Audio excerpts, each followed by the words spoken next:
Oi, gente, eu sou a Cleo, membro do Diplomata Social da SPM Social. Olá, eu também sou do Diplomata Social, meu nome é Guilherme. E hoje a gente vai começar mais uma roda diplomática. Hoje a gente vai falar sobre um assunto muito interessante, que é como os estados podem se relacionar com outros países. E para esse assunto a gente trouxe um convidado muito especial, Bernardo Torres. Bê, você pode se apresentar? Bom, olá pessoal, é um prazer, sempre uma felicidade grande poder estar aqui na SPM, uma faculdade que sempre reforça a importância da diplomacia subnacional com seus alunos, também em meio aos seus docentes. E a SPM é uma faculdade que a gente sempre tem uma parceria muito grande nesse tema, então eu queria aqui agradecer o convite que vocês realizaram para falar sobre esse tema tão importante, que é justamente essa diplomacia subnacional. A gente agradece pela sua presença. Para começar, você poderia explicar para a gente o que é a paradiplomacia e qual é a relevância dela no cenário atual? Claro. Bom, a diplomacia subnacional, muitas vezes chamada de paradiplomacia, e aí a gente tem toda uma discussão sobre a origem desse termo, né? A paradiplomacia ela traz a ideia de uma diplomacia paralela, enquanto a própria diplomacia subnacional ela já traz que são as ações internacionais embaixo do guarda-chuva da União, né, que fogem à União. E é muito interessante o debate, né, sobre esse termo. Bom, a paradiplomacia, eu acho que é o termo mais usual hoje na academia, também no cotidiano das vidas profissionais. Ela nasce no Brasil a partir da década de 80, já com as ações internacionais dos estados, dos municípios. A gente tem ali na década de 80 um forte movimento internacional no país. E as cidades e os estados, eles identificam que o interesse da União, as burocracias inerentes à União, quando vão se internacionalizar, acabavam atrasando muitas vezes as suas ações. Então, esses estados e municípios, eles partem da premissa de que eles precisam atuar de uma forma paralela. E essa forma paralela não quer dizer necessariamente de forma oposta à União. Então, é muito comum que as cidades, os estados brasileiros, eles mantenham esse relacionamento com cidades internacionais, com outros países, de uma maneira harmônica com os interesses da União. Então ela surge basicamente dessa necessidade, dessa forma de conversar de forma mais dinâmica com os seus entes e seus pares internacionais. E como você acha que a partir dessa necessidade, cidades como São Paulo podem se relacionar e quais essa relação pode trazer de objetivo, assim?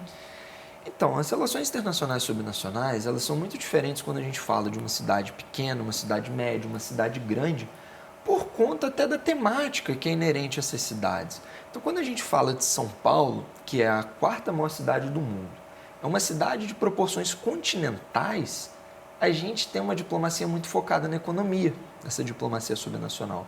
São Paulo, enquanto o coração financeiro da América Latina, atrai muitas empresas, atrai muitos países que querem montar aqui seus escritórios de representação comercial, câmaras de comércio. Só que não só isso. São Paulo, ao se internacionalizar, atrai também muitas iniciativas de eixo cultural, de eixo de cooperação técnica. Aqui eu cito alguns exemplos de políticas públicas paulistanas que são procuradas por outros países para serem replicadas, mas também São Paulo gosta de buscar no mundo esse tipo de política pública.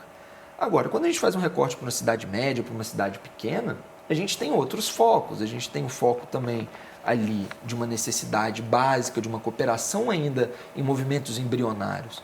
Então, às vezes, acaba não sendo tão desenvolvida quanto uma capital como São Paulo, Rio, até mesmo Brasília. Poderia compartilhar conosco algum exemplo prático da atuação internacional de São Paulo? Claro, e aqui eu gosto de destacar muito um exemplo que eu acho que ele reflete justamente essa questão, né? Porque quando a gente fala sobre relações internacionais e subnacionais, a gente tem que lembrar que mesmo sendo paralela, ela muitas vezes é harmônica à posição nacional. Mas também ela necessita negociar com a União, negociar, no caso das cidades, com os estados, no intuito dela não ser uma diplomacia rebelde. E isso é muito curioso. E aqui eu gosto de destacar o caso do G20, ano passado, em que o G20 foi no Rio de Janeiro, né? Várias agendas internacionais, os grupos de engajamento do G20 focaram muito no Rio de Janeiro e em outras cidades, mas São Paulo atuou de uma forma sistemática e conjunta para trazer essas agendas do G20 aqui para a cidade. E esse foi um trabalho muito legal, porque a gente teve aqui na cidade agendas de quase 10 grupos de engajamento, agendas ministeriais, que anteriormente não estavam previstas para São Paulo.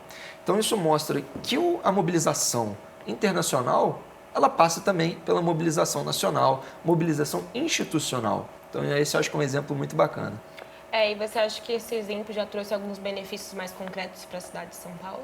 Com certeza. No próprio ano passado, quando São Paulo sediou aqui a reunião de ministros da Fazenda e presidentes dos bancos centrais, a gente teve a presença na cidade desses ministros, desses presidentes dos bancos centrais. Então, muitos deles tiveram reuniões paralelas, reuniões bilaterais, reuniões até mesmo multilaterais aqui na cidade, enriquecendo todo o nosso ecossistema financeiro. Mas, mais do que isso, a gente teve outros grupos de engajamento que participaram aqui na cidade. Então, por exemplo, a gente teve o grupo de engajamento de negócios do G20, que é o Business 20, que trouxe empresários do mundo inteiro aqui para a cidade. A gente teve o grupo de engajamento das mulheres no G20, que trouxe a presença de lideranças femininas aqui para a cidade. Então, a gente, ao movimentar todo esse ecossistema nacional de forma internacional, a gente consegue criar um impacto muito positivo na sociedade paulistana. Você acredita que existem oportunidades para que jovens se envolvam com iniciativas relacionadas à atuação internacional dos governos locais? Com certeza, e aqui eu gosto de frisar que a área da paradiplomacia, a diplomacia subnacional, ela é muito nova, ela é muito recente, ela é da década de 80 apenas. Então, hoje no Brasil, nós temos mais de 5 mil municípios, temos 26 estados e um Distrito Federal. E esses estados, esses municípios, eles querem se internacionalizar, eles precisam se internacionalizar. É uma questão até de vantagens competitivas, é uma questão de desenvolvimento, as empresas querem se internacionalizar. Então, eu costumo dizer que existem muitas cidades que ainda não têm um dispositivo, um aparato de relações internacionais. E eu acho que a grande brecha para a juventude, claro, além dos polos econômicos, as capitais, as grandes cidades que já possuem esses dispositivos internacionais, eles também podem ser uma grande base de aprendizado, mas eu acho que é fundamental essa expansão para o interior do nosso país, para os outros estados, para que o ecossistema internacional brasileiro fique cada vez mais forte. E para jovens que têm interesse nessa área assim, de formação, quais áreas você recomendaria seguir? Bom, acredito que quando a gente fala de relações internacionais, e aí quando a gente mergulha nos estudos das RI, a própria diplomacia ela surge da necessidade econômica. Então, acho que uma grande área, a área que mais emprega hoje em relações internacionais, é justamente o comércio exterior, essa internacionalização das empresas, essa participação em feiras internacionais, atração de investimentos internacionais. Eu acho que é uma grande porta de entrada. Mas também a parte cultural, a parte esportiva, a parte acadêmica. São grandes áreas que apresentam essas oportunidades, principalmente para o público mais jovem, para o público mais engajado. Sabemos que a diplomacia ela é um dever do governo federal. Como os governos locais podem desenvolver ações internacionais respeitando essa estrutura? E há diálogos ou articulação entre os diferentes níveis de governo? Não, perfeito. Então, como eu falei anteriormente, a diplomacia subnacional ela é, na sua maioria, harmônica com o Estado, dos municípios é harmônica com o Estado, a do Estado e dos municípios é harmônica com a União. Por quê?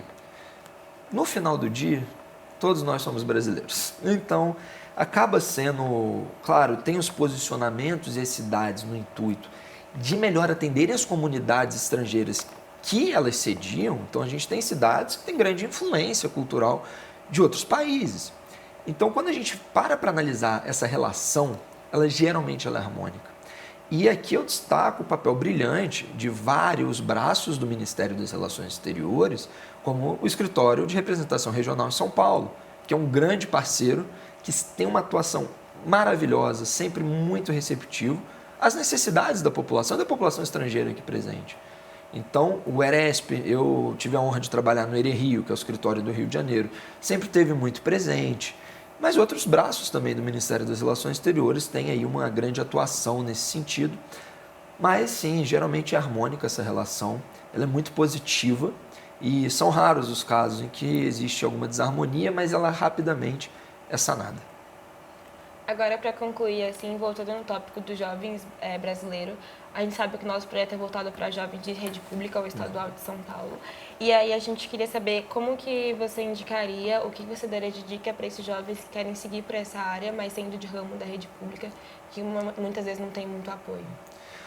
Bom, acho que a principal mensagem que pode ser transmitida para esses jovens é: sejam curiosos.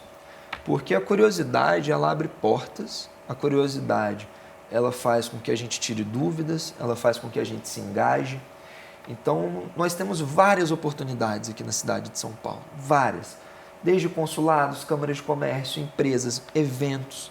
Aqui em São Paulo, se você seguir nas redes sociais os atores corretos, os atores estratégicos nas relações internacionais, vocês têm eventos para acompanhar um ano inteiro. Então, acredito que o principal conselho que eu possa dar é: sejam curiosos, porque independente da escola, independente da rede, como o próprio Moruem, ele tem esse foco, né, na educação pública, é uma grande oportunidade e que acaba abrindo outras oportunidades. Eu tive a oportunidade de acompanhar o Moruem por alguns anos, desde que eu cheguei aqui a São Paulo, e todos os consulados sempre destacam o papel positivo do Moruem. E daí eu acho que pode surgir uma grande rede de networking, mas o principal conselho é: sejam curiosos. Bernardo, como você acha que o Moruem ele pode ajudar na formação de políticas públicas realmente focada nessa área, para ajudar os jovens e as crianças a se engajarem com essa área? Então, o Moruem, como ele mobiliza, além do ente público, no caso que é o Ministério das Relações Exteriores, o ente acadêmico, que é o caso da SPM, e a população da rede pública, o Moruem ele permite apresentar para essa população, para os estudantes, oportunidades internacionais. Apesar de ser uma simulação da ONU, nessas simulações são discutidas políticas públicas internacionais, melhores práticas realizadas por outros países que podem ser implementadas aqui na cidade. E muitas vezes essa pesquisa realizada pelos alunos, ela é compartilhada com o meio público. Então esse meio público ele consegue aprender com o Moruem e poder replicar. E uma coisa que é muito legal e parte também dessa troca, né? Porque relações diplomáticas, relações internacionais, são relações, não são apenas um fluxo único. E eu sempre destaco que os problemas eles moram nos bairros, nas cidades, nas esquinas. Então, quando o Moruem joga luz em problemas que a população convive, os consulados, a rede diplomática, outros atores que estão presentes aqui na cidade, conseguem contribuir por meio de cooperação técnica para que essas políticas públicas possam estar se incrementando ao longo do tempo. Muito obrigado, Bernardo, pela roda diplomática, por compartilhar os seus conhecimentos. Muito obrigado pelo convite, foi uma honra, pessoal. Muito obrigada, gente. Até a próxima roda diplomática.